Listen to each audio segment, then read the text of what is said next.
Praise the Lord! Hallelujah! Pwede mo bang palakpakan natin ng Panginoon sa umagang ito? Inahiyahan ko pong tumayo tayong lahat. Hallelujah! Hallelujah! Hallelujah! How was your week, mga kapatid? Kamusta ang inyong week? Pinagyo ba? Dumaan ba tayo sa dilim? Lumakad ba tayo sa apoy? Whatever it is that happened for this past few weeks, one thing is for sure, tapat ng Diyos. Amen? Tapat ng Diyos, andito ka. For everything that happened, tapat ng Diyos, nandito ka, nakatayo, at sasamba at magpupuri sa Kanya. Amen? Amen po ba? Amen. Pwede ba minsan pa palakpakan natin ng Panginoon? Hallelujah! Hallelujah! We give you praise, Lord! We worship you! Hallelujah! At sa umagang ito, atin pong palakpakan ng Panginoon, hawitan natin siya. Hey! Ito po ang aming papuri sa iyo, Diyos! Papuri kay Yahweh!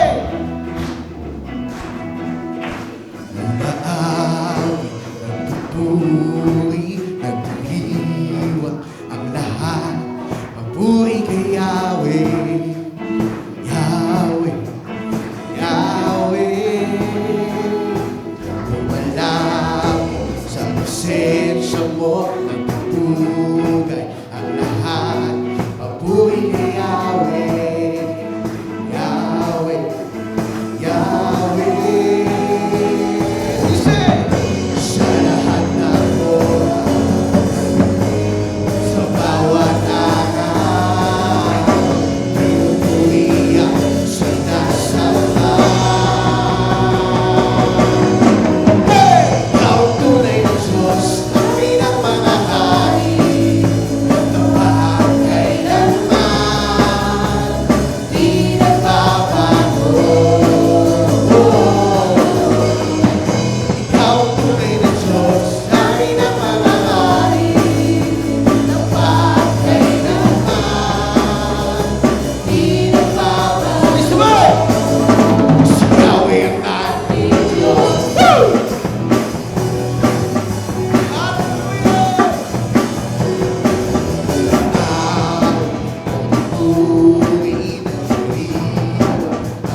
Hallelujah.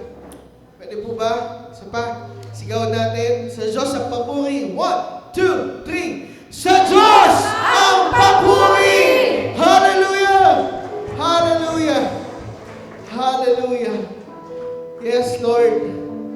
Sa iyo ang papuri sa lahat ng bagay, Panginoon, na hinahayaan mo, na inaalaw mo, na pinapayagan mo sa aming buhay. Sa mga pagpapalang tinatanggap namin, sa masasayang bagay na nangyayari sa amin, sa masasakit na bagay na nangyayari na nagtuturo sa amin, sa mahihirap na bagay na nagbe-build up sa amin. Salamat, Panginoon, sa iyo ang papuri. Hallelujah.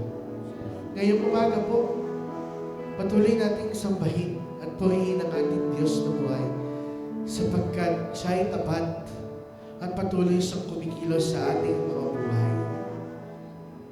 Way back then, ang Panginoong Jesus ay namatay sa krus.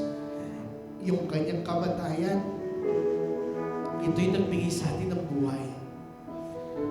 Yung kanyang sugat, ito yung nagbigay sa atin ng kagalingan.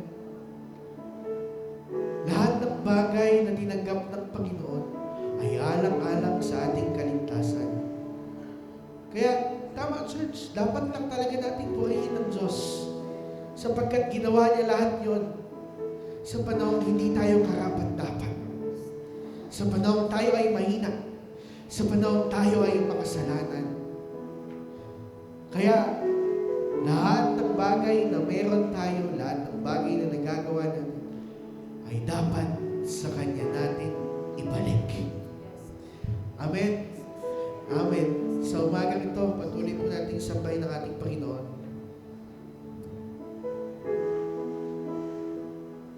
Hallelujah.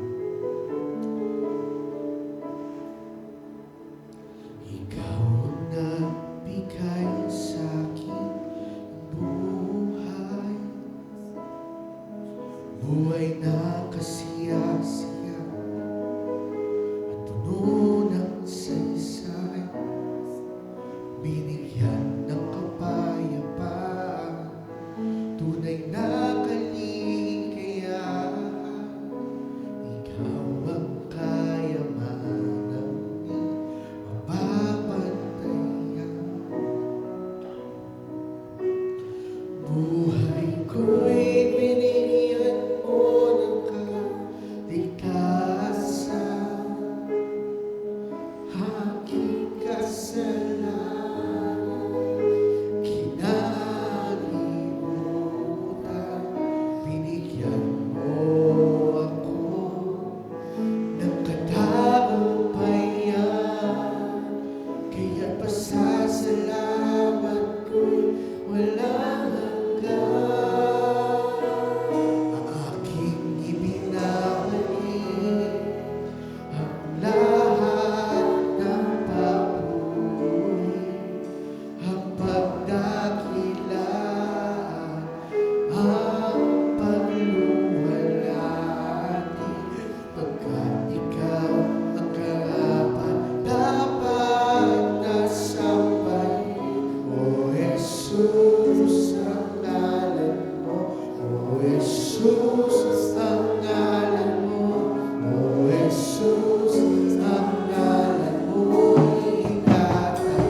magsamba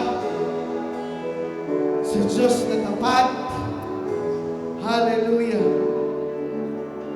Pumihit ka, ika'y sinasamba, O Diyos. Ito ang aming pagsamba sa iyo, kabutihan, Diyos. Hallelujah.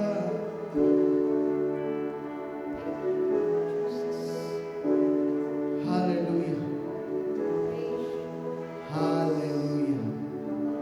Purihin ka. Salamat o Diyos sa patuloy mong ginagawa sa aming mga buhay. Patuloy po kayong mangusap sa amin, Panginoon. Hayaan mo ng bawat salita mo ay pumasok sa aming mga puso at bumago ng aming mga buhay. Salamat po, Diyos. Ito po ang aming pagsamba. Maghain ka sa pangalan ni Jesus. Amen.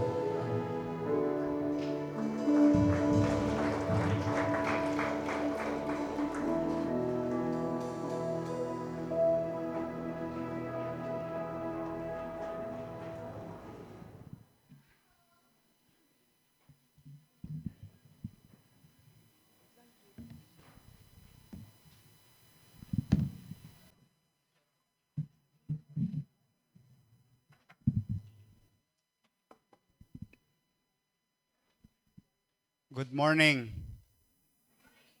Batiin mo yung katabi mo, sabi mo, good morning, mainit ba? Hallelujah. Salamat sa Panginoon sa panahong mainit sapagkat lumalabas ang ating mga toxins sa pamamagitan ng ating mga pawis. Hindi naman maganda na hindi tayo pinapawisan. Maganda pinapawisan din. Amen. Yan. Minsan nasa attitude yan, wala yan sa panahon.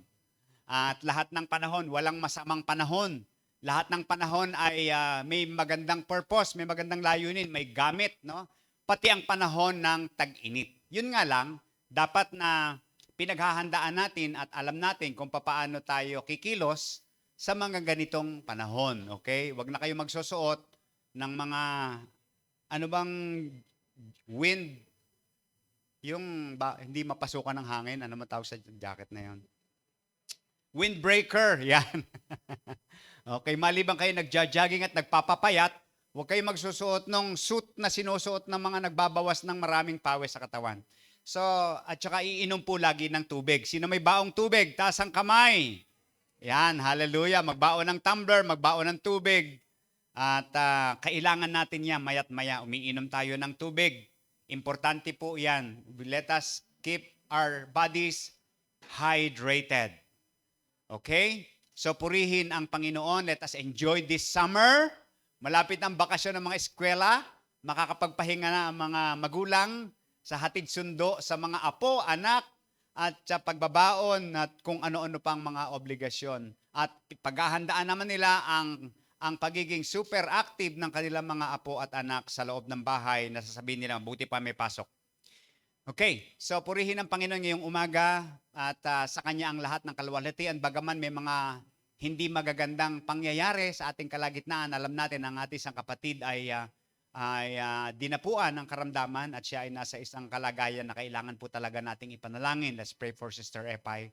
And just this morning, I heard the news about her biyenan, yung lola ni Jamel passed away this morning. So let's pray for the family, no? Ito po ay mga pangyayari sa buhay na hindi natin naiiwasan, subalit kailangan na tayo ay handa. Kaya nga po, iba kapag meron kang pananampalataya. Everybody say faith. Okay, faith. Okay. Ang title po ng ating message this second Sunday ay Faith Indeed. No? Faith Indeed. Kung ito ay patanong, ang tanong ay, may pananampalataya ka ba? Totoo ba yan? Okay. So, ang sagot mo, it's faith indeed. Okay? Faith indeed. Tayo po tayo, basahin natin ng isang verse lamang sa James chapter 2, verse 26. No? James chapter 2, verse 26. Kung meron kayong outline, meron kayong handout, nandyan yan kung wala man sa screen, pero andito na pala. Everybody, sabayan niyo po ako. Isang verse lang ito, basahin natin ng buhay, hindi patay. Bagaman patay yung first word. Everybody, patay ang katawang walang espiritu, gayon naman, patay ang pananampalatayang walang kasamang gawa. Pagpalain ni Lord ang kanyang mga salita, samahan niya tayong lahat, samahan niya ang mga kapatid at mahal natin sa buhay na hindi natin kapiling ngayon at patuloy niyang pagalingin at tugunin ang mga pangangailangan. Salamat po, Panginoon. Purihin ka sa iyong kadakilaan sa pangalan ni Jesus. Everybody say amen. Okay. So, faith indeed. Bago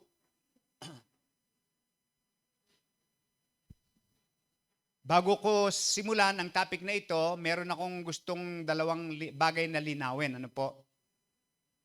Tungkol sa pananampalataya. Kung ika-classify po natin, may dalawang uri ng pananampalataya. Yung isa ay tinatawag na saving faith. Everybody say saving faith. Yon. Ano yung saving faith? No? Ito yung sinasabi ni Pablo. Tinuturo ni Pablo na sa pamamagitan ng ating pananalig sa Diyos, tayo ay naligtas. Na yung ating kaligtasan ay sa pamamagitan lamang ng pananampalataya, hindi ng ating mabuting gawa. Walang anumang bagay tayong pwedeng ma-contribute para tayo maligtas. Ang kinakailangan lang natin ay sumampalataya. Ginawa na ni Jesus ang lahat ng requirements, lahat ng kailangan upang tayo ay maligtas. Sa katunayan, wala nga tayong tsansa ni katiting para maligtas, subalit dahil sa kagandahang loob ng Diyos, siya ang gumawa ng paraan, ng buong paraan. At nung tayo ay naunawaan natin yon, nabuksan ang ating isip, at na unawaan natin hindi pala natin kayang iligtas ang ating sarili, subalit binigay ng Diyos ang kanyang buto na anak na si Jesus, at siya'y namatay para sa atin, para tubusin tayo sa ating mga kasalanan. All we need to do is believe. Kahit pa ikaw ang pinakapusakal na kriminal na ang sentensya sa iyo ay habang buhay doon sa iwahig, ikaw ay magkakaroon ng kaligtasan. Ang tawag doon ay, ano po tawag doon? Saving faith. Okay, so kapag meron kang saving faith, hindi mo na kailangan maya't maya na manalangin na iligtas ka ng Diyos sa impyerno. Sapagkat anumang araw, anumang oras, anuman ang mangyari sa iyo, tiyak na ikaw ay ligtas na sa impyerno. Tiyak na pupunta ka na sa langit. Kaya napaka-importante at paulit-ulit nating napapakinggan ito kasi na iniisip natin, baka hindi lahat ay naunawaan ito, punta sa simbahan, hindi pa pala tinatanggap si Jesus bilang tagapagligtas. Sayang, no? Kaya kung hindi mo pa tinatanggap si Jesus bilang tagapagligtas, wala ka pa nung saving faith. Pastor, umattend po ako sa church, kahit pa. Pero kung hindi mo pa totohanang tinanggap si Lord bilang tagapagligtas ng iyong buhay, wala kang kaligtasan kahit pumupunta ka sa simbahan. Maliwanag po ba yon? No, kaya tanangin mo katabi mo, tinanggap mo na ba si Jesus bilang tagapagligtas? Okay. So kung hindi pa po, tanggapin mo na, no, bago pa man ikaw ay ma-heat stroke. So purihin ng Panginoon. Yung isa naman ay yung non-saving faith. Ano yung non-saving faith? Ito naman yung pinapaliwanag ni Apostol Santiago, no, sa binasa natin, na itong uri ng pananampalatayang ito ay walang kinalaman sa kaligtasan. Bibigyan ko kayo ng halimbawa. Noong ang Panginoon ay kasama ang mga alagad niya sa bangka at siya ay natutulog at ang mga alagad niya ay nataranta. At sabi, Panginoon, wala ba kayong pakialam at kami ay malulunod na dito? Ano sabi ni Lord sa kanila? Nasaan ang pananampalataya ninyo? Ang ibig bang sabihin, yung mga alagad na kasama ng Panginoon nung oras na yon ay hindi ligtas, hindi pupunta sa langit? Sumagot kayo. Do you understand, no? So, ligtas na sila. Yun nga lang, yung pananampalataya na pinundasyonan ng kanilang saving faith ay nahihirapan nilang ipamuhay. Sapagkat kung ikaw ay mayroong saving faith, maliwanag ito sa iyo, magiging mas madali sa iyo ang pagkaunawa dito sa non-saving faith. Sabi ni Lord sa kanyang mga salita, sabi ni Lord, kung hindi niya pinagkait ang kanyang bugtong na anak sa inyo, hindi ba niya ipagkakaloob sa inyo ang lahat ng bagay kasama ng kanyang bugtong na anak? So para dalawa yon. Hindi pinanghinayangan ng kanyang bugtong na anak para kayo maligtas. Tapos yung ikalawa, sabi niya, hindi ba niya ipagkakaloob ang lahat ng bagay kasama ng inyong mga anak? Marami mga mananampalataya, ligtas na sila, meron silang saving faith, pero hindi nila na-enjoy ang kanilang buhay pananampalataya sapagkat hindi nila ito na i-actualize, hindi ito na ipapamuhay. Kaya po maganda no na ating maipamuhay at maunawaan ito. Kung ikaw may saving faith, napakahalaga, napaka-importante at napakapalad mo no sapagkat ikaw ay meron ng bukas na yung pintuan ng ugnayan ng Diyos sa iyo. Parang hindi man ito eksaktong ilustrasyon, pero makakatulong. No? Halimbawa, may cellphone ka na. Maliwanag sa iyo na kapag may cellphone ka, sure na makakatawag ka, matatawagan ka. May connection ka na no, sa pamamagitan ng cellphone. So masaya ka na kasi may cellphone ka. Pero hindi mo alam, kaakibat ng cellphone na ito, napakaraming mga bagay na papakinabangan mo kasama nito. Pero kung hindi mo alam yon, wala kang pakialam doon, di mo ginagamit yon, sayang yung perks ng cellphone. Sayang yung ibang benefit, yung pakinabang ng cellphone. So I hope nakakita tayo ng konting pagpapaunawa no, ng bagay na yon. Now, ang pinag-uusapan po natin dito ay hindi usapang pananampalatayang ikaliligtas, kundi ang kausap ko dito ngayon ay ang mga ligtas na. Lahat ng mga ligtas na, magsabi ng amen. Okay. So praise God. Purihin ang Panginoon. Is your faith indeed? Ang layunin natin sa mensaheng ito ay upang tayo ay makapamuhay ng may kapayapaan, may kagalakan, walang takot, at positibo sa tamang perspektibo sa buhay. Isang pananampalatayang maliwanag na sinasabi natin, kasama natin ang Diyos. Amen. Kasama natin si Lord, no? At anumang ating ginagawa, kapartner natin siya, hindi tayo nag-iisa. Ang Panginoon ay kasama natin. Hindi niya tayo pababayaan, gaya ng kanyang sabi, hindi niya tayo iiwan, hindi tayo dapat matakot, no? Mabuhay tayo sa pananampalataya, huwag tayong tumingin sa nakikita, kundi sa hindi nakikita. Huwag nating pagpahalagahan ang mga bagay na nakikita at nahahawakan. Ang bigyan natin ng pagpapahalaga ay ang mga bagay na hindi nakikita at di nahahawakan. Huwag yung mga kinakalawang, nabubulok, tinatanga at ninanakaw. Ang pahalagahan natin ay yung mga bagay na hindi nawawala ang ating buhay na nakaugnay sa Panginoon. Magbabago ang ating pagpapahalaga at doon mag-uumpisa ang ating pamumuhay sa pananampalataya. Dito nauunawaan ng mga taong hindi nakaranas ng experience ng saving faith, ng kaligtasan. No, kaya mapapansin nyo, maraming tao ay religious lang. Tumatawag lang sa Diyos. At kadalasan, mapapansin mo yan, kapag ang kanilang pananampalataya ay hindi nakaugat sa kaligtasan, ang pagtawag nila sa Diyos kapag may problema lang. Kapag meron lang mga nasadlak sa mga dusa ng buhay, wala nang malapitan, Diyos na lalapitan. No? Pero hindi po iyon ang plano ng Panginoon sa atin. Mula nung tayo maligtas, makakilala sa Panginoon, ang nais niya, anuman ang ating karanasan, kasama natin ng Diyos, matatawagan natin siya kahit hindi pa lumalakas ang bagyo, hindi tumaataas ang alon. Kaya po, kung ikaw ay merong pananampalataya, ang kailangan mong gawin, tiyakin na tunay ang iyong pananampalataya. Pangalawa, gamitin ang pananampalatayang yan. Amen. Okay, so let's begin. Noong 19th century, early 19th century, isang sikat na ang tawag sa kanya ay tightrope walker, yung lumalakad sa kable. Ang pangalan niya ay Blondin, Charles Blondin yata yun. At siya ang nakapagtala ng record na tumawid sa Niagara Falls sa pamamagitan ng paglakad sa ibabaw ng kable. Gano'ng kahaba yun? 340 meters ang kanyang tinawid. And every time na nagpa-perform siya, maraming tao ang dumudumog para mapanood siya sapagkat bilib na bilib sila kay Blondin.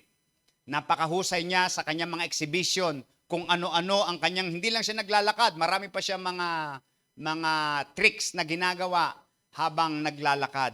At isa sa mga tricks na kanyang ginawa, isang araw, ay meron siyang tulak-tulak na wheelbarrow. Alam niyo wheelbarrow? Yung karamantilya. Yung karamantilya na may isang gulong at dalawang paa na ginagamit ng mga naglilinis ng kalsada, ginagamit ng mga, alam nyo, maraming gamit yan, kung ano-ano, pinagsasakay ng baboy, at kung ano-ano pa.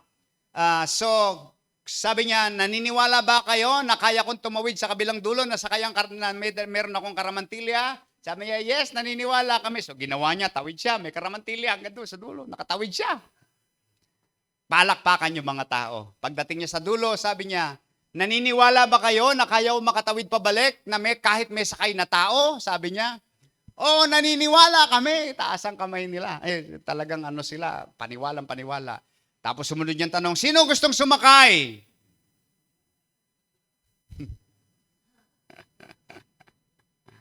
So, ang tanong, sino sa inyo ang nabubuhay sa pananampalataya? On our daily life, na gagamit natin yan. Kaninang umaga lang, pagdating mo dito, sino sa inyo ang natakot at nagduda na kapag umupo ako sa silya, babagsak ako sa floor? Hindi ba? Basta sumalampak ka na lang kasi naniniwala ka na kaya kang buhatin ng silya. So, ang tanong, sino sa inyong may pananampalataya? At tanong, tiyak bang tunay ang iyong pananampalataya? Magandang matiyak natin kung tunay ang ating pananampalataya sapagkat sa pamamagitan ng pananampalataya nakasalalay ang ating ugnayan o relasyon sa Diyos. Sabi ng Hebrews, without faith, we cannot please God. Hindi natutuwa ang Diyos sa isang taong walang pananampalataya sapagkat yun lamang ang tanging paraan ng pakikipag-ugnayan natin sa Diyos. Why? Sapagkat ang Diyos ay Espiritu, hindi natin siya nakikita. Na kapag tumawag daw tayo sa Diyos, dapat tayong maniwala na may Diyos. At kung magkagayon, sabi ng Bible, i-reward niya ang ating pananampalataya. Pero paano natin masasabi na tayo ay naniniwala na may Diyos? Ang mahalagang tanong na ito ang sinagot ni Santiago. Dito sa James chapter 2, tinalakay niya yung usapin ng tunay na pananampalataya. Sabi niya, hindi lahat nang nagsasabing may pananampalataya siya ay maliligtas ng pananampalatayang sinasabi niya. Si Santiago may sabi nito, ayon sa kanya, walang silbi ang pananampalatayang walang pruweba. Walang katugon na pruweba. Sabi niya, hindi mo pwedeng basta ipagmalaki lang na may pananampalataya ka dahil kahit ang mga demonyo sumasampalataya rin. Look, sabi niya, pero hindi sila ligtas. Naniniwala ba ang mga demonyo na may Diyos? Daig ka pa. Nanginginig sila sa presensya ng Diyos. So, ayon sa kanya, kung may pananampalataya ka, dapat mo itong patunayan in a tangible way sa pamamagitan ng iyong pamumuhay. Dapat nahahalata na ikaw may pananampalataya. Kasi kung hindi tunay ang iyong pananampalataya. Paano natin malalaman na ang ating pananampalataya ay isang tunay na pananampalataya? Tingnan natin sa ilang mga aspeto. Number 1, your faith is faith indeed when it is proven by deeds. Kapag ito ay napatotohanan ng ating mga gawa. 2:18, pakibasa po everyone. Ngunit may nagsasabi, lakasan, may pananampalataya ka at may gawa naman ako. Ipakita mo sa akin kung paano maaaring magkaroon ng pananampalataya ng walang mga gawa. At ipapakita ko naman sa iyo ang aking pananampalataya sa pamamagitan ng aking mga gawa. Lord, gusto ko pong magkaroon ng pera. Magpa-fasting ako para ako ay magkapera. Para pakinggan ni Lord ang aking panalangin. Magto-24-hour prayer ako para pakinggan ni Lord ang aking panalangin na magkaroon ng pera. So nanalangin siya mo magdamag. Hanggang kinabukasan, nag-pray siya. Yung isa naman, kapitbahay niya, Christian din, sabi niya, Lord, gusto ko magkapera. So ginawa niya, after niya mag-pray, lumabas siya. Namili ng mga gulay doon sa kadiwa. At pagkatapos ay ibinenta doon sa tabi-tabi. No? Kaya pinagbahay-bahay. Ang tanong, sino sa kanilang may pananampalataya?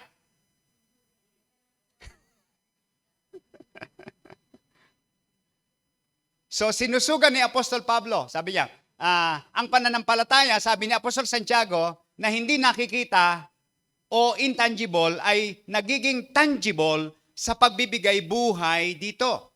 At ito ay sa pamamagitan ng mga kilos o galawan na nakasalig sa deklarasyon ng iyong bibig. So sinusugan ni Pablo ang bagay na ito. Sabi niya, si Apostol Pablo, pinagkalooban din ni Lord ng karunungan upang bigyang linaw ang usapin ng pananampalataya. Na ipaliwanag niya ang kaugnayan ng faith at grace na siyang pundasyon ng teaching na ang kaligtasan ay hindi sa pamamagitan ng gawa, kundi ng pananampalataya. Ngunit, nang ipaliwanag niya ang pananampalataya, sabi ni Pablo, ikinonekta niya ito sa mabuting gawa. Ephesians chapter 2 verse 8 to 10. Please, read with me, everybody. Sapagkat dahil sa kagandahang loob ng Diyos, kayo ay naligtas sa pamamagitan ng pananampalataya at ito'y kaloob ng Diyos at hindi ito mula sa inyong sarili. Hindi ito bunga ng inyong mga gawa, kaya't walang maipagmamalaki ang sinuman. Kung ano tayo ngayon ay gawa ng Diyos. At sa pakikipag-isa natin kay Kristo Jesus, ay nalikha niya tayo para sa mabubuting gawa na inihanda niya noong una pa man upang gawin natin. So hindi niya pinag-away ang faith at work. In fact, kaduda-duda pa nga ang isang taong nagsasabing may pananampalataya siya, ngunit ang mga anggulo ng kanyang buhay ay anggulo. Naintindihan niyo? Pero kapag may aksyon na sang-ayon sa deklarasyon, it's faith indeed.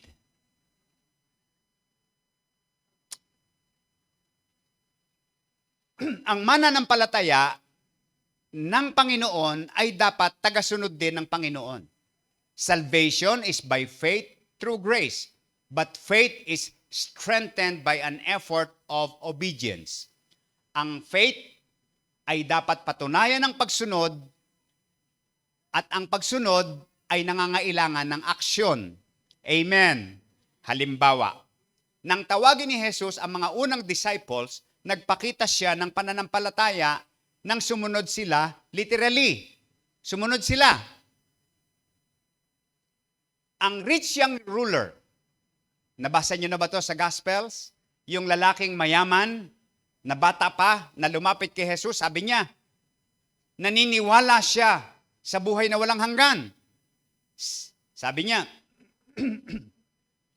so sabi ni Jesus sa kanya, kung tunay kang sumasampalataya, kasi bigyan mo po ako ng buhay, gusto ko po magkaroon, paano po magkakaroon ng buhay na walang hanggan? Sabi niya, talikdan mo ang iyong kayamanan at sumunod ka sa kanya, sa akin, sabi ni Lord. Pero hindi siya sumunod. Ang kanyang paniniwala ay walang saysay. Ang babaeng gumaling sa pagdurugo ay tumanggap ng kagalingan nang bigyang buhay niya ang kanyang faith declaration. Ano sabi niya?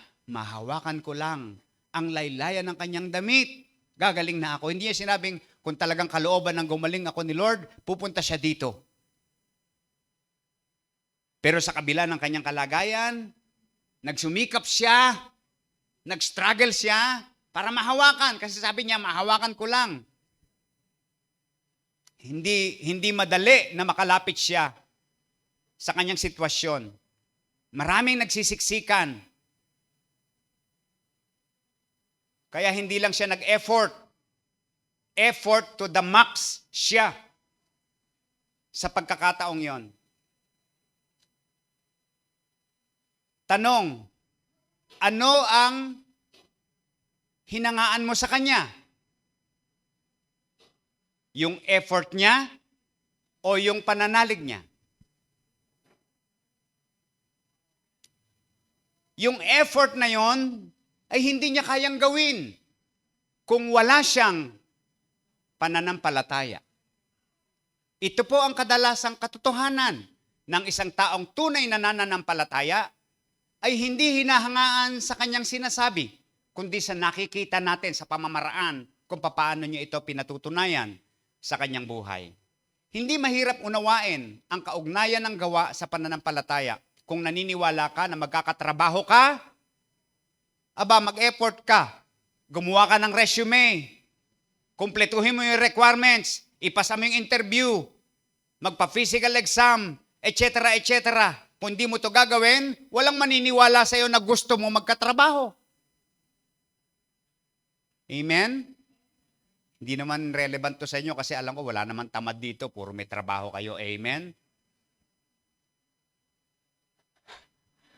Kung naniniwala ka makakapag-asawa ka, sino naniniwala makakapag-asawa siya? Huwag yung mga may asawa na, ha? Huwag kang matulog ng matulog at umasang paggising mo bukas, may asawa ka na. Maligo ka, magpagupit, magpabango, magpa-impress. Siyempre, manligaw. Pag hindi mo gagawin to, huwag ka umasa magkakaasawa ka. Nagpipray naman ako ng God's will. Tumigil ka. Isang kahibangan yan. So, sabi ni Santiago, useless ang pananampalatayang walang gawa. Si Abraham, ang ating model of faith. He is actually called the father of faith. Itinuring siyang matuwid dahil sa kanyang gawa. Hindi po. Dahil sa kanyang pananampalataya. Ano yung kanyang gawa? Hindi natin makalimutan. Sasaksakin niya yung kanyang anak. Papatayin niya sapagkat sinabi ni Lord. Yun yung kanyang gawa. Yun po ang kanyang pananampalataya na naging kaakit-akit sa ating pagkaunawaan sapagkat ganun pala ang pananampalataya. So, hindi pwedeng paghiwalayin ang pananampalataya at gawa sapagkat ang gawa ang kukumpleto sa pananampalataya. Kapag ngawa lang, so, your faith is faith indeed when it is proven by deeds. Maliwanag po. Pangalawa, faith is faith indeed when it is validated by trials. Based sa karakter ng sulat ni James, siya ay isang prangkang tao. May kilala ba kayong mga taong prangka? Yung mga taong ayaw mong kausapin? Kasi baka sabihin niya yung totoo. Gusto mo yung mga binobola-bola ka. At sasabihin sa yung ang ganda-ganda mo kahit konti lang naman. Sasabihin siya, ang bait-bait mo, no? Kasi uutang pala. So, base sa karakter ng sulat ni James, straightforward person siya. Alam niyo po mga kapatid, siguro yung sa ating journey ng maturity, pag-aralan na natin ito. Pag-aralan na natin makipag-usap ng tapatan, hayagan, at sanayin na rin natin mga sarili na magsalita ng totoo, magsalita ng tapat. Hindi ka naman politiko. At hindi ka naman iboboto sa pagka-presidente o kaya barangay captain. So, masanay na po tayo sa pamilya, sa tahanan, sanayin na natin. Sa pakikipagkapwa, sanayin na natin. Doon pa lang, maaga nating mapipili yung mga taong talagang pwedeng makasama. Kasi ang problema po, pag ganda yung lahat, best friend na tayo. Kasi ang ganda ng mga pinagagagawa nyo, talagang parang tingin nyo, okay na kayo. Kalaunan, na-discover mo yung ugali. Hindi pala siya totoong ganon.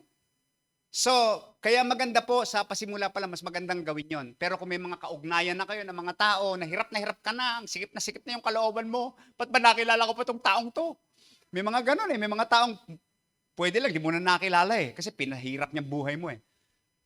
But why not be straight to them? Magandang attitude ni James. Direct to the point kung mag-address. No, pag binasa nyo ang simula ng sulat niya, walang mahabang salutation. Konting bati lang, diretso na agad. Sasabihin niya, lesson agad. No, lesson agad. James 1, 2-4, sabi niya, mga kapatid, verse 1, verse 2 agad ng James 1, mag-alala kayo kapag dumaranas kayo ng mga pagsubok. Dapat niyong malaman na magiging matatag ang inyong pananampalataya sa pamamagitan ng pagsubok at dapat kayo magpakatatag hanggang wakas upang kayo ay maging ganap at walang pagkukulang. Pansinin niyo, walang sugar coating. Diretso agad. May pananampalataya ka ba? So asahan mo na. Sari-saring pagsubok ang daranasin mo. Kaya medyo i-modify natin yung version ng ang buhay Kristiyano ay masayang tunay. Dugdag to naman ng may pagsubok din, ang buhay ng Kristiyano ay masayang tunay, may pagsubok din.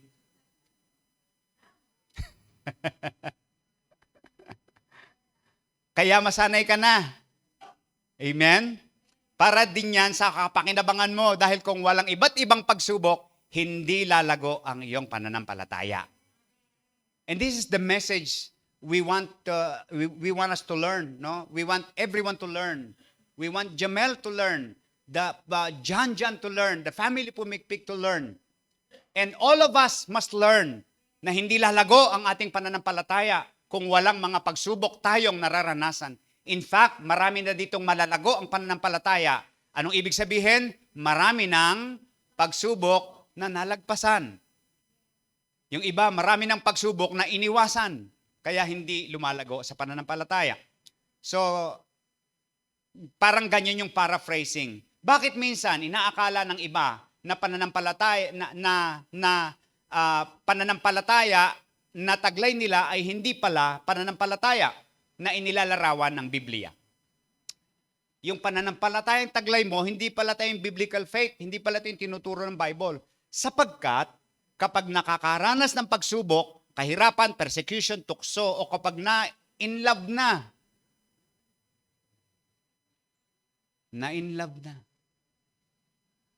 wala na, nawawala na sa sarili.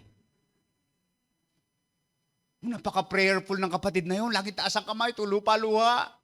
Anong prayer request niya? Trabaho.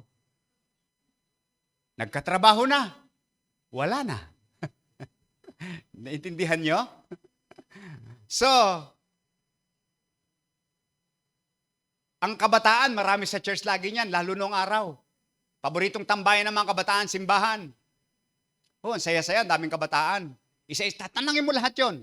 May trabaho ka ba? Wala po. May trabaho, wala po. Ang pinakabala mo? Wala po. Kaya nasa church. Kaya ngayon, ang mga kabataan na nasa church, sa mga panahong ito, wow. Kasi mga busy mga kabataan ngayon eh. Pero nakikita mo, nasa church siya. Praise God. Hallelujah. Batiin mo yung kabataan na katabi mo ngayon. Biriin mo, sabi doon sa nag-aaya mag-date sa'yo, teka muna, mag-church muna ako. Kung gusto mo talaga, mag-church ka muna, samahan mo ako.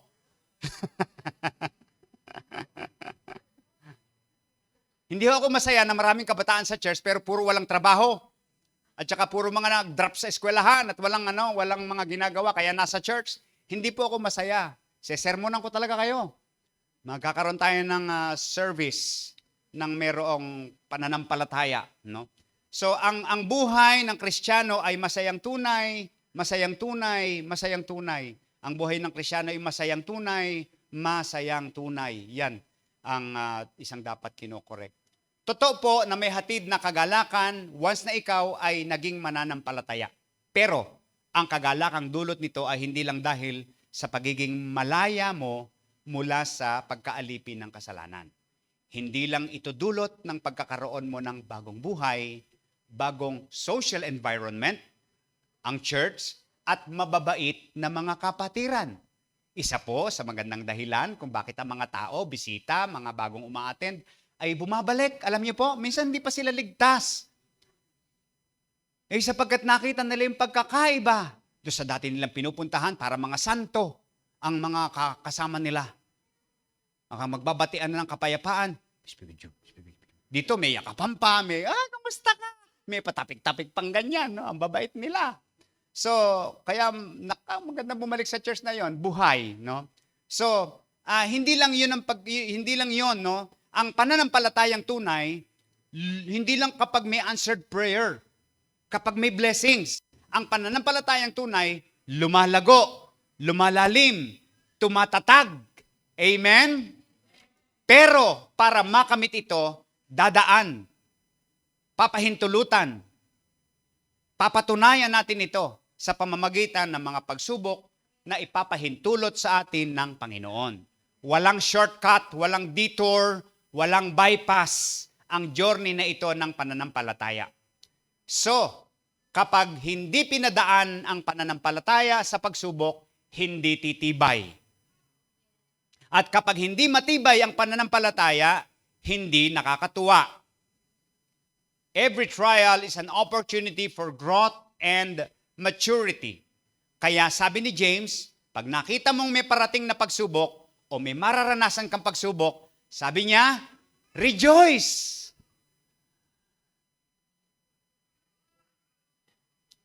Rejoice!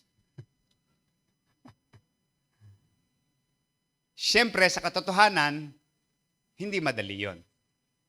Pero sa usaping pananampalataya, ito'y nangangahulugan ng tiwala ng Diyos sa iyo na ikaw ay able na makaranas ng ganitong pagsubok.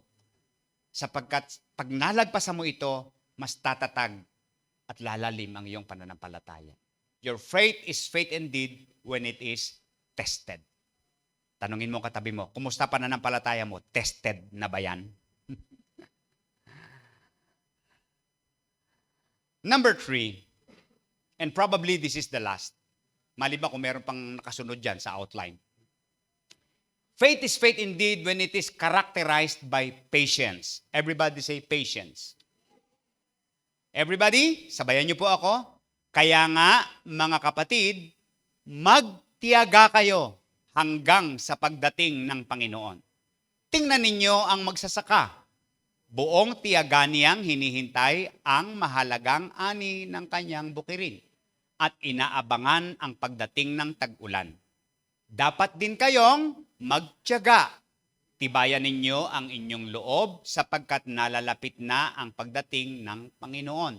Sa maraming salin o paglalarawan ay apakaraming beses na binanggit ang salitang pagtiyatiyaga. Kasama na yung tibayan ninyo ang inyong loob. Yung magtiyaga, ilang beses binanggit. Inihalimbawa pa ito sa isang magsasaka. Ang puhunan ng magsasaka, tiyaga. No? So, ang isang makulay at magandang paru-paro na napakagandang pagmastan kapag nagliliparan, lumilipad, ay may prosesong pinagdaraanan. Ang tawag doon ay metamorphosis. Nag-umpisa siya bilang isang caterpillar. Ayaw mong hawakan, ayaw mong lapitan. Pag nalagyan ka dito, sisigaw ka at magpapanik. Kapag panahon na para siya ay matransform, siya ay papasok sa loob ng isang cocoon, no, ang tawag doon. Doon mangyayari yon. Gaano katagal? Ayon sa mga research, kung tama itong aking mga nabasa, ay pumapalo hanggang 5 linggo, 5 weeks. Isipin ninyo, gaano katagal ang 5 weeks sa isang paru-paro na napakaiksi ng buhay. Ilang paru-paro na ang namatay at nabuhay, eto ka pa. No? So, maiksi lang ang buhay niya, pero yung 5 weeks, napakahaba para sa kanila. Kailangang makumpleto ang eksaktong panahon ng pananatili niya roon sa loob, sa madilim at hindi komportableng kalagayan. Hindi pwede ang shortcut. Minsan, merong isang bata nakakita ng cocoon Nakita niya parang gumagalaw yung cocoon. Nakita niya parang may sumisilip na. Na-excite yung bata. Kumuha ng gunting, ginupit yung cocoon. Guess what? No? So, pero kapag nakumpleto ang proseso, isang magandang butterfly ang makikita mo, ang matutunghayan mo. Yung kanyang kagandahan ay bunga ng kanyang matamang paghihintay sa madilim na lugar na wala siyang magawa kundi ang maghintay sa panahon ng kanyang paglabas mula doon. The same thing is true with our faith. Your faith is a real faith. Faith indeed when it is characterized by patience. Sino sa inyo ang aamin na hindi man palagi pero madalas ito ang problema natin? Taas ang kamay. Patience. Gaya ng process ng metamorphosis, hindi sa iyo, listen, nakasalalay ang haba o ikli sa pagitan ng pangako ni Lord o fulfillment ng kanyang ipinangako. Hindi sa iyo nakasalalay. Kung papaanong ipinagkaloob sa iyo ang pagsubok, kompleto na yon. Merong duration yon. Ang kailangan mo lang, pagdaanan ito. Ang problema sa atin minsan, masyado tayong nagmamadali para tayong laging may lakad. Hindi tayo makapaghintay. Lagi tayong may tendency na pangunahan ng Diyos, pangunahan ng Panginoon. At maraming halimbawa sa Biblia na hanggang ngayon, yung epekto ay dinaranas natin dahil sa hindi makapaghintay. If you will remember the promise of God to Abraham and Sarah that Abraham will become a father. And here comes his wife.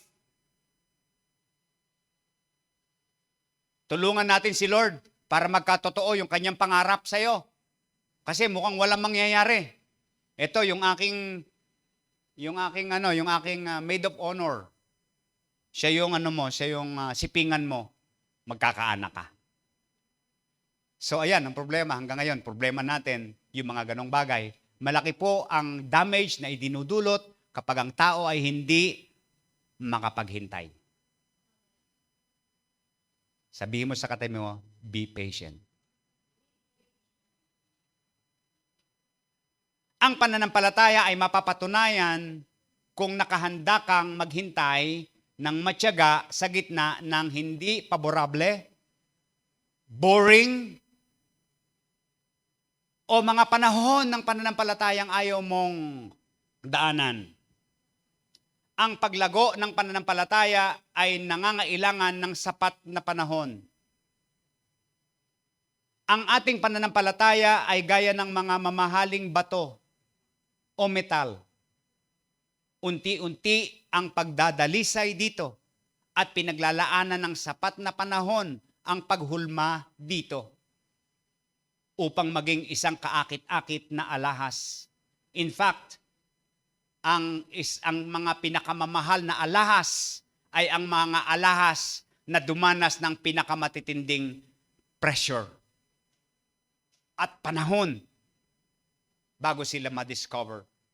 Ang usapan ng patience ay malaking hamon sa ating panahon, lalo na ngayon sapagkat nasa mundo na tayo ng instant gratification. Nadiskubre ko na kaya ko na palang magluto ng aking paboritong spaghetti.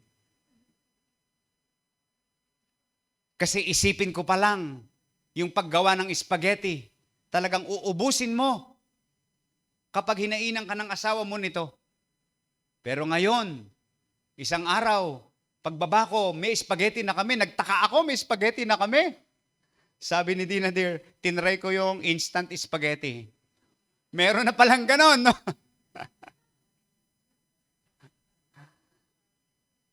Yan ang problema natin ngayon, ang maghintay. At kitang-kita yan sa ating henerasyon ngayon. ang pambansang kataga ng mga kabataan. Wait lang. Lahat kasi tayo ngayon, ginagawang madali ang lahat. Lahat ay naghahabol ng oras. Walang gustong maghintay. Sa totoo, amen? Walang gustong maghintay. Sa totoo lang. Amen. Meron ka bang mahal sa buhay na 7 taon na sa ibang bansa? Ang sabi sa'yo, wait lang. Uuwi rin ako. No? Meron ka bang inaasahang bonus o kaya financial grant, no, na para sa iyo? Kaso ang dami-daming prosesong pagdadaanan, naiinis ka na, no? Wait lang, hindi madaling maghintay. What?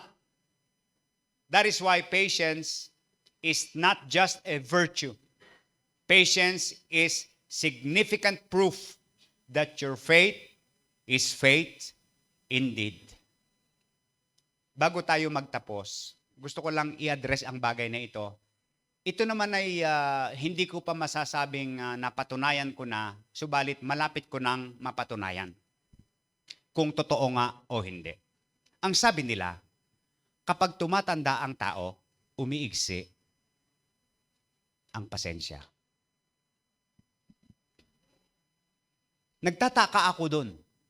Ay kailangan maayos kang kasi sensitive, madaling magagalit, mga ganon. Hindi ba dapat mas tumatanda, mas humahaba ang pasensya? Hindi ba pag tumatanda, mas dapat malawak ang pangunawa? Mas marunong maghintay. No? Mas nagiging patient habang tumatanda. Why? Kasi ang dami na niyang naranasan. Ang dami na niyang lessons na nadaanan. No, kaya merong katyagaan. Kaya hindi magandang pakinggan. Hindi maganda sana dapat no, na ganon. Na dapat tayo yung mga nakakatanda, kayong mga nakakatanda.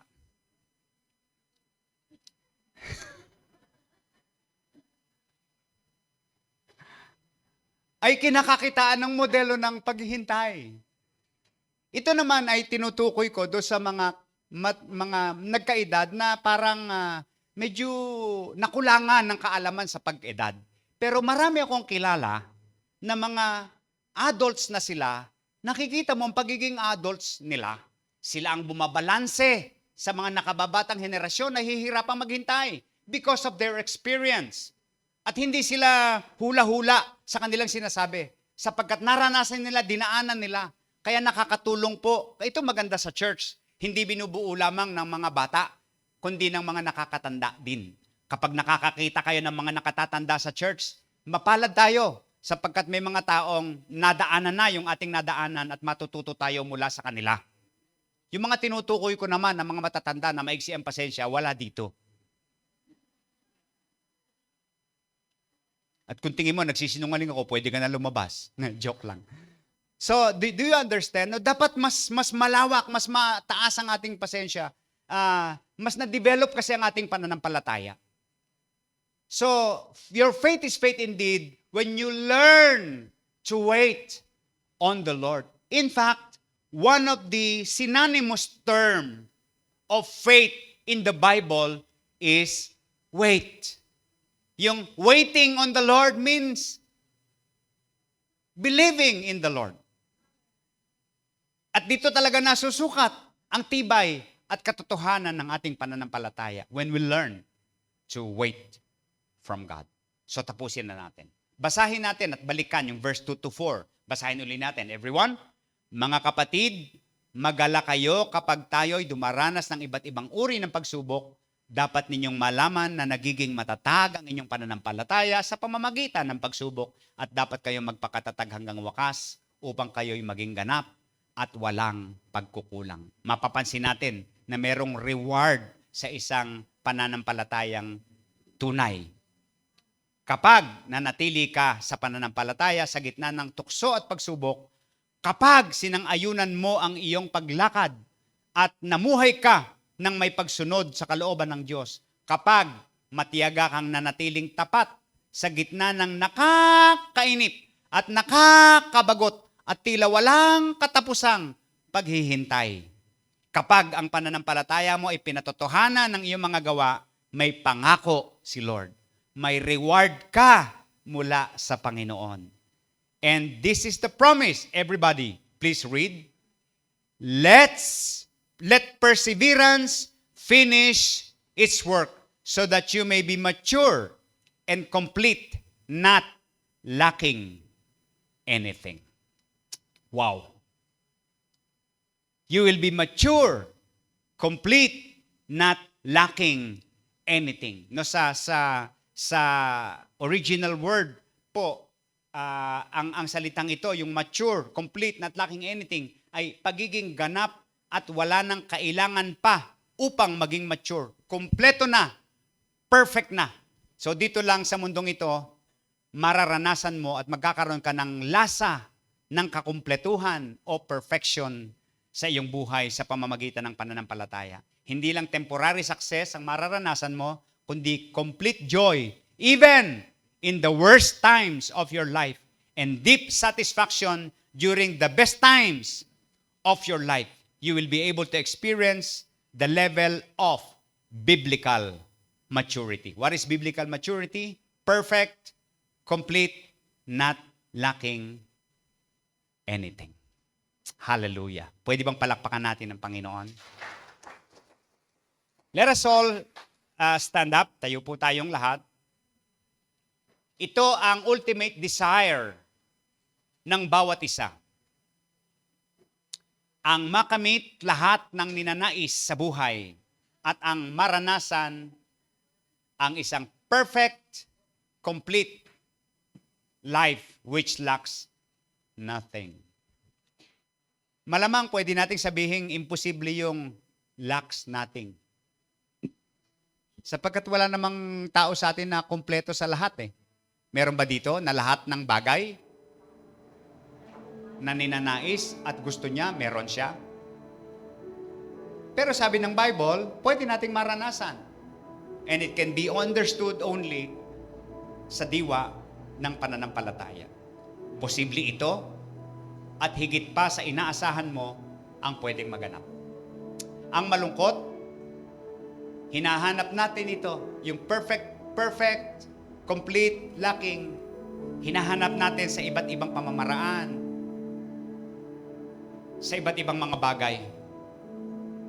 Kadalasan nakafocus ang tao sa worldly satisfaction, which is impossible.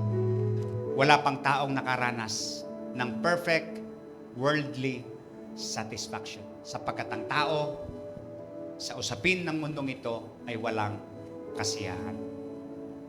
Pero iisa lang ang paraan para maging posible ito. At ito ay sa pamamagitan ng isang makatotohanang pananampalataya. Kaya po, siguruhin natin na ang ating pananampalataya ay tunay, may pruweba, may patunay, mayroong tangible manifestation.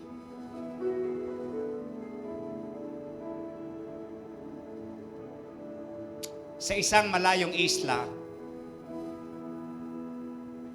napansin ng lahat ng creature na nakatira doon na may kakaiba sa isa sa mga nilalang, ang alimasag. Napansin nila na kung lumakad ito ay patagilid. Sabi nila, bukod tanging ito lang ang lumalakad ng patagilid. Kaya nagkaisa ang asosasyon ng mga hayop na mag-conduct ng special seminar para lamang sa mga alimasag. Sila ay nag-hire ng isang expert sa usapin ng paglalakad, isang motivational speaker, para kumbinsihin ang mga alimasag na maglakad paharap. So, pinamulat ng speaker sa kanila na sila lamang ang tanging nilalang na kung lumakad ay patagilid. Gumamit siya ng mga halimbawa. Yung mga gumagapang, lumalangoy, lumilipad. Sabi niya, lahat sila, puro pasulong ang direksyon. Kayo lang, bukod tanging tagilid, maglakad. Kung kaya nila, kaya nyo rin. Ang sabi. Ngayon, sabi ng speaker, naniniwala ba kayo na kaya nyong lumakad pasulong? Sa ganda ng presentation, nakumbinsi ang mga alimasag na kailangan na nga nilang maglakad pasulong. Kaya sumagot silang lahat, Amen! Naniniwala kami. So dahil dito, nagpalakpakan ang lahat ng mga hayop. Sabi niya, sulit ang ginastos natin sa isang seminar na ito. Yung iba, nag-cheer pa sila. Pagkatapos ng seminar, masaya nang nag-uwian ng mga alimasag. Subalit nagulat ang lahat, nung pauwi na yung mga alimasag, patagilid pa rin sila maglakad. Ang tunay na pananampalataya ay pinatotohanan ng gawa at ang tunay na pananampalataya ay pinalulutang ng mga pagsubok. At ang tunay na pananampalataya ay nagpapakita ng tiyaga sa paghihintay sa katuparan ng inaasahan.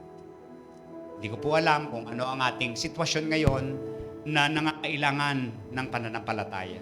O anong issue ng buhay mo na na-challenge ang pananampalataya. O maku-question natin, may pananampalataya nga ba ako? Nabibilang ba ako sa sinasabi ni Lord na ang liit naman ng pananampalataya? Bilang response sa mensaheng ito, kung saan ay nilalayon na suriin natin ang ating mga pananampalataya. Lumapit tayo sa Panginoon. Let us reflect on the message of God for us in the face of our present situation. Ikaw bigay sa akin ng buhay, buhay na kasiya-siya, puno ng saysay, binigyan ng kapayapaan, tunay na kaligayaan. Ikaw ang kaya makamit, papantayan. Buhay ko'y binigyan mo ng kaligtasan, aking kasalanan kinalimutan, binigyan mo ako ng katagumpayan, kaya pasasalamat ko'y walang hanggan. Aking inabot ang lahat ng papuri, pagkakilaan at pagtuwalaan. Ikaw karapat-dapat na sabay, O Jesus ang ngalan mo, O Jesus ang ngalan mo, O Jesus ang ngalan mo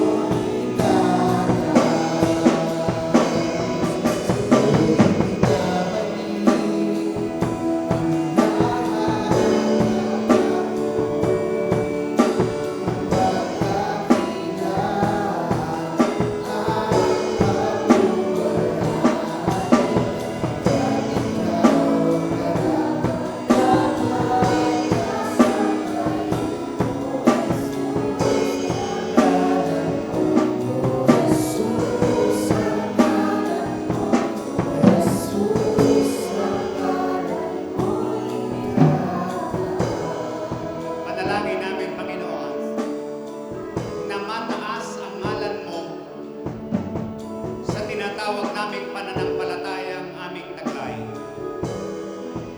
Patawarin mo po kami, Panginoon, kung hindi namin nai-apply ng tama sa aming buhay ang pananampalataya. Patawarin mo kami kung kami ay pinangingibabawan pa rin ng takot, ng pag-aalala, ng pangamba, ng pagdududa, kawalan ng kapanatagan sa aming isipan, na emosyon sa mga nararanasan. Patawarin mo po kami, Panginoon, kung sinasabi lamang namin na kami may pananampalataya, ngunit ang tiwala namin ay nasa aming mga sarili din lamang at sa ibang mga tao. At kapag hindi nangyari ang aming inaasahan, nagre-react kami. Ngunit sinasabi namin may pananampalataya kami. Patawarin mo po kami, Panginoon. Sa oras na ito, amin pong binubuksan ang aming puso sa iyo. Search me, O God, and know my heart, and know my thoughts. Suriin mo, Panginoon, ang aming mga buhay, ang aming pananampalataya. Totoo ba ito? Natutunan na ba namin ang dapat naming matutunan? Ipinamumuhay ba namin ang dapat naming ipamuhay? Na-enjoy ba namin ang talagang benefit ng isang pananampalataya? Nare-reconcile ba namin ang aming pananampalataya sa aming mga praktikal na karanasan sa buhay na ito? Tulungan mo po kami, Panginoon, na hindi mawalang kabuluhan ang pananalig na ito na kaloob mo sa amin. Ang pribilehiyo, Panginoon, na mabuhay ng may kapahingahan, na sabi mo sa pamamagitan mo, lahat ng aming mga kabigatan kapag lumapit kami sa iyo ay iyong pagagaanin. At ang pamatok na ibibigay mo sa amin ay magdudulot ng kapahingahan. We believe ito yung pananampalataya, Panginoon, na once na i-lay down namin sa iyong lahat ng bagay at nanalig kami na ikaw ang in charge sa mga bagay na ito, at dudoon na lamang kami sa mga limitadong bagay na kaya namin gawin sa abot ng aming makakaya, and the rest, ipagkakatiwala namin sa iyo.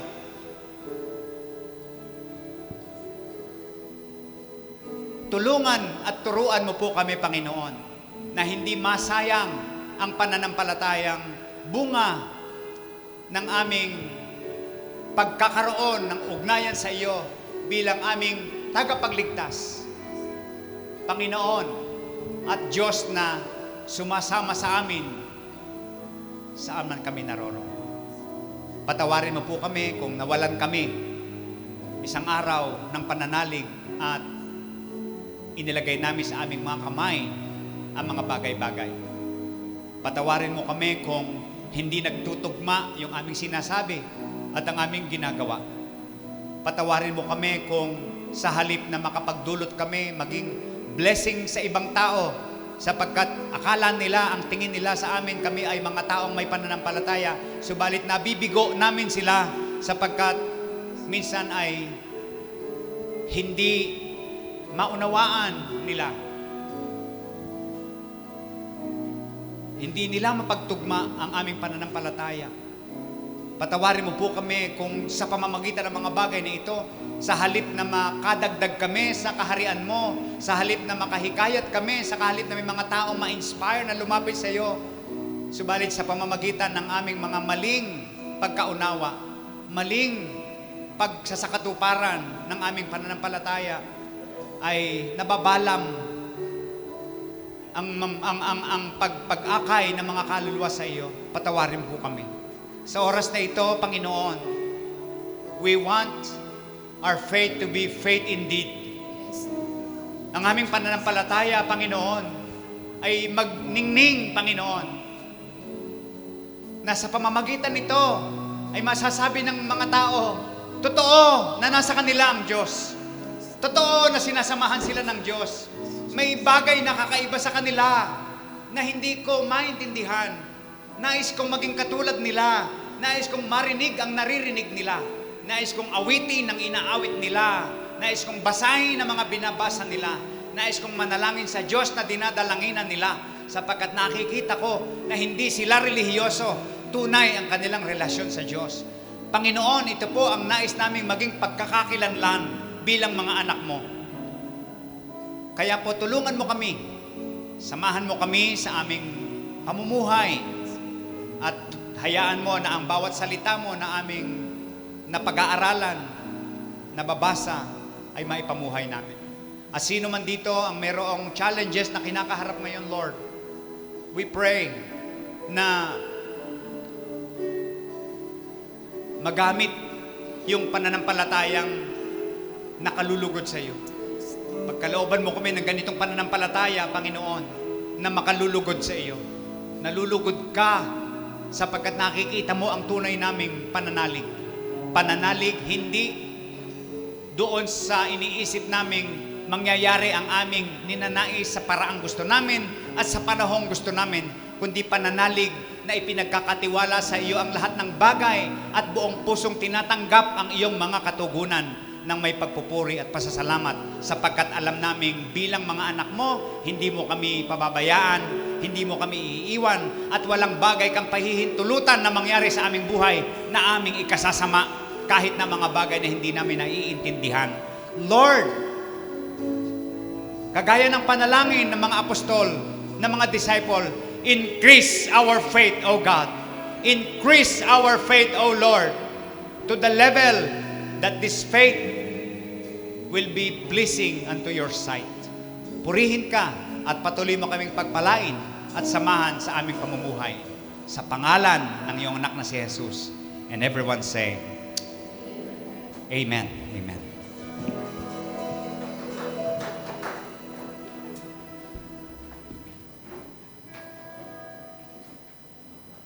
Sige po, makakaupo muna po ang lahat. Tayo po ay dadako sa pagkakaloob.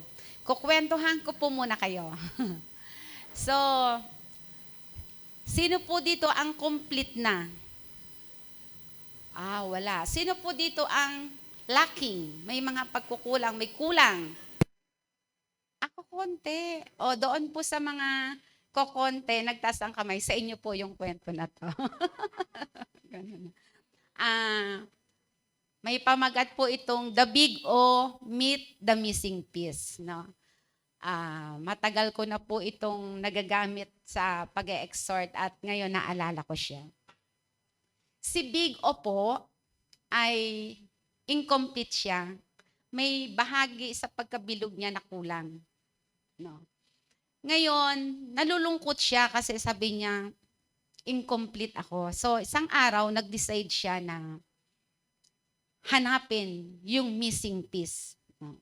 So, habang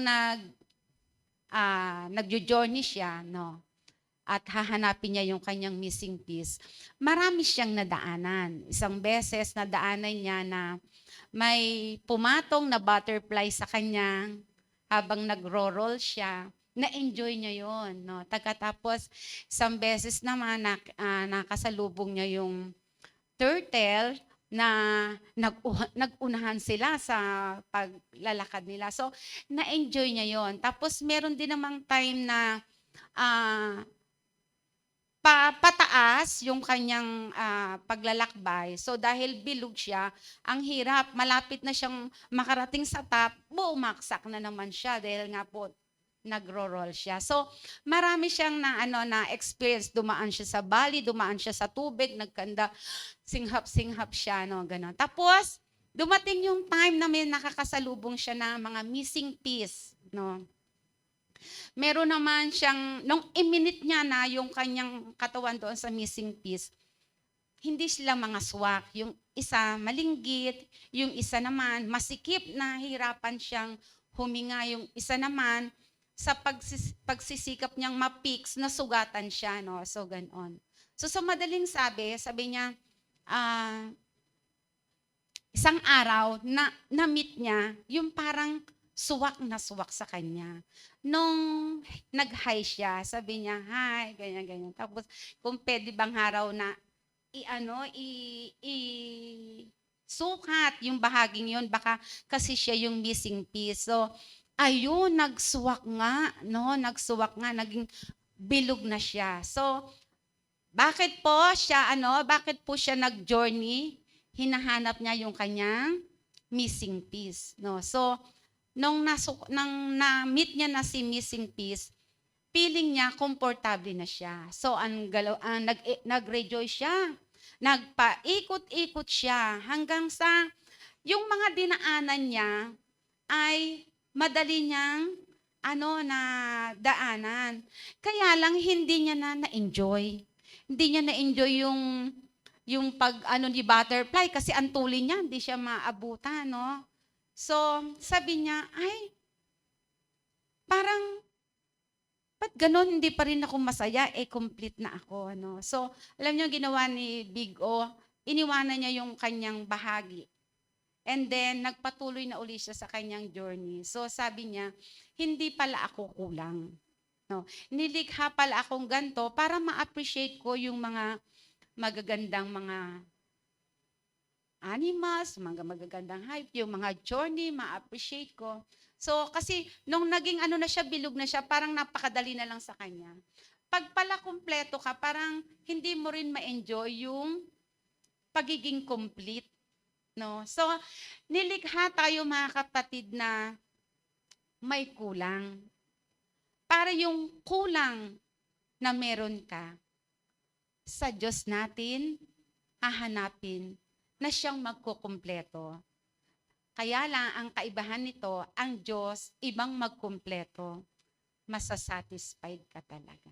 So, doon sa mga kapatid na feeling mo, lacking ka ngayon, okay lang. No? Okay lang yan. And then, magsumikap ka. Magsumikap tayo sa paglapit sa Panginoon. Kasi, yung lacking na yan yung nagiging daan, yan yung nagiging tulay para hindi maputol yung ugnayan natin sa Diyos. Kasi pag complete na, di po ba, madalas nalilimutan natin ang Diyos. Pero kung incomplete ka, ang Diyos ang magsusustain niya. No? Imaginein mo, gaano na tayo katagal na may kulang. Pero imaginein mo, andyan tayo, may buhay, may lakas. No? Hindi lang po kasi yung tugon ng Lord, hindi automatic na yung gusto mo. Bawa ang lacking mo ay pera. Minsan hindi iyon ang ibinibigay agad ng Lord. Minsan ang binibigay sa atin ng Lord ay yung katapangan, yung lakas ng loob, no? Yung payapang isipan kahit alam mong may kakulangan ka. That is an answer prayer. And then pag na-realize mo yun, ma-appreciate mo ang Lord, pasalamat ka, that is the time na baka ibigay ng Lord yung lacking natin, no? So, faith, no? Pagyamanan natin ating faith dahil iyon ang susi para sa ating masaganang pamumuhay. Let us pray po. Panginoon, salamat po sa message ngayon. At salamat din po doon sa bawat araw na kami po ay inyong pinagkakalooban ng buhay.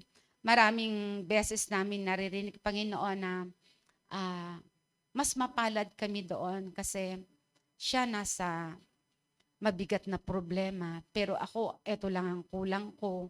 Wala akong mapakain sa anak ko. Wala kaming tuition fee. O wala kaming pambayad sa aming pagkakautang. But tingnan mo yung buhay mo, humihinga ka, malakas ka, at hindi pa tinatapos ng Panginoon ang iyong buhay. No? So, manampalataya lamang tayo. At mula dyan sa mga pagsubok na yan, pagyamanin natin ang ating pananampalataya sa Diyos. At sa Diyos, mula sa Diyos na nagbibigay ng sagana, tayo pagkakalooban sa tamang panahon. Kailangan lang natin talaga matutong mag-intay at manampalataya sa Kanya. Lord, salamat po sa oras na ito, oras po ng pagbibigay. Maaring ang iba, wala pong maibigay. Pero salamat, nakapagbigay na sila kanina ang kanilang papuri at ang kanilang pagsamba. At ang kanilang tiwala na hindi sila bibitaw sa kanilang pananampalataya. Salamat po. At sa mga anak mo, Panginoon, na may pagkakataon na makapagkaloob ngayon, salamat, ibinabalik po namin sa iyo ang lahat ng kapurihan at patuloy mo kaming pasaganain, O Diyos, lalo na po, Panginoon, yung mga may kinakaharap na mga problema sa mga oras na ito. Binabalik po namin sa iyo ang lahat ng papuri at pasasalamat. Sa pangalan ni Jesus, Amen. Masaya po tayo magbigay sa gawain ng Panginoon. Amen.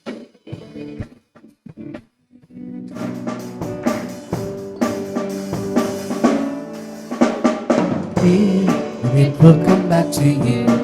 Goodness, press down, sing it together, running over.